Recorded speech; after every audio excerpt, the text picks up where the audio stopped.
സ്വീകരിച്ചിട്ടുണ്ട്. ഇവിടെ ശ്രദ്ധിക്കേണ്ട ഒരു വിഷയം എന്താ വെച്ചാൽ സബ് ജില്ലാ തലത്തിലാണ് മത്സരം ഇവിടെ നമ്മുടെ വലിയ പഞ്ചായത്ത് വെച്ച് നടത്തുന്നത്.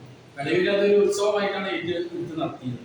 അപ്പൊ ഇത്തരത്തിലുള്ള ഈ പ്രോഗ്രാം കമ്മിറ്റിയിൽ പ്രോഗ്രാം ചെയ്യുന്നത് കോൺഗ്രസ് അനുകൂല സംഘടനയാണ്, അധ്യാപക സംഘടനയാണ്. അപ്പൊ അവര് എടപ്പലം സ്കൂളിലെ അധ്യാപകൻ മാത്രമല്ല അതിനുള്ളത്. പല സ്കൂളുകളിൽ സബ് ജില്ലാ തലത്തിലുള്ള ഈ യൂണിയനിൽപ്പെട്ട ആളുകളാണ് ഈ പ്രോഗ്രാം മാനേജ് ചെയ്യുന്നത്. അപ്പൊ അവര് ജഡ്ജസിന്റെ ലിസ്റ്റ് വാങ്ങി അങ്ങനെ അപ്ലോഡ് ചെയ്യുന്ന സമയത്ത് ബോധമുള്ള ഏതോ ഒരു കേന്ദ്രത്തിൽ ഇരുന്ന് ആലോചിച്ചതിന്റെ അടിസ്ഥാനത്തിലാണ് ഈ വക കാര്യങ്ങൾ. അപ്പൊ അതിൽ നിന്ന് നമ്മൾ മനസ്സിലാക്കുന്നത് എന്താ വെച്ചാൽ ഇങ്ങനെ ഈ കാര്യങ്ങൾ ചെയ്ത് ഇതിൽ വല്ല സാമ്പത്തിക നേട്ടം കൂടി ഉണ്ടോ എന്ന് ഞങ്ങൾ സംശയിക്കുകയാണ്. കാരണം ആ സ്കൂളിലെ അധ്യാപകൻ ചെയ്തതെങ്കിൽ നമുക്ക് കൃത്യമായിട്ട് മനസ്സിലാക്കാം ആ സ്കൂളിന്റെ താല്പര്യമാണ്.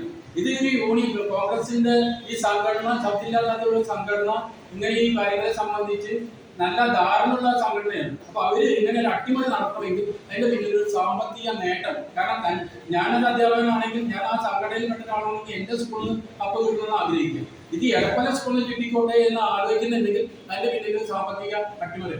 ഞങ്ങളെ സംബന്ധിച്ച് ഇത്തരത്തിലുള്ള ഒരു പ്രതിഷേധ പരിപാടി നടത്തുന്നത് വെച്ചാൽ അവിടുത്തെ വിദ്യാർത്ഥികൾ, നിഷ്കളങ്കരായ വിദ്യാർത്ഥികൾ, അവരെ സംബന്ധിച്ച് നേരത്തെ പറഞ്ഞ 5 ദിവസവും ആ പ്രോഗ്രാം വിജയിപ്പിക്കുന്നതിന് വേണ്ടി ആത്മാർത്ഥമായിട്ട് രംഗത്തുണ്ടായിരുന്നു. അതുപോലെ തന്നെ അവിടുത്തെ അധ്യാപകർ മുഴുവൻ ഈ കൃത്രിമത്തിൽ പങ്കാളികളല്ല.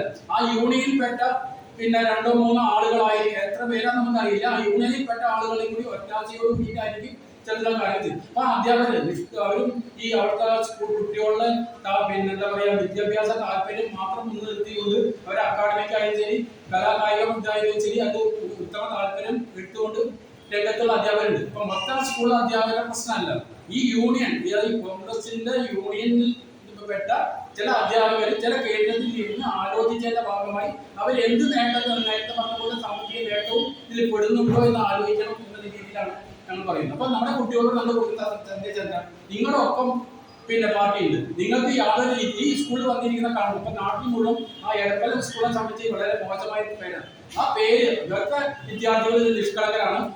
ഇവിടെ അധ്യാപകർ കുറച്ച് പേര് കാട്ടിയ വിഷയങ്ങൾ മറ്റു മുഴുവൻ അധ്യാപകർക്ക് ഒരു ബാധകമല്ല എന്ന് കുട്ടികളെയും അധ്യാപകരെയും ബോധ്യപ്പെടുത്തണമെങ്കിൽ അവരെ നെഞ്ചോട് ചേർത്ത് കാര്യങ്ങൾ പിന്നെ പ്രചരിപ്പിക്കാൻ വേണ്ടിയിട്ടാണ് ഞങ്ങൾ ഈ കാര്യങ്ങൾ പ്രതിഷേധം നടത്തുന്നത്.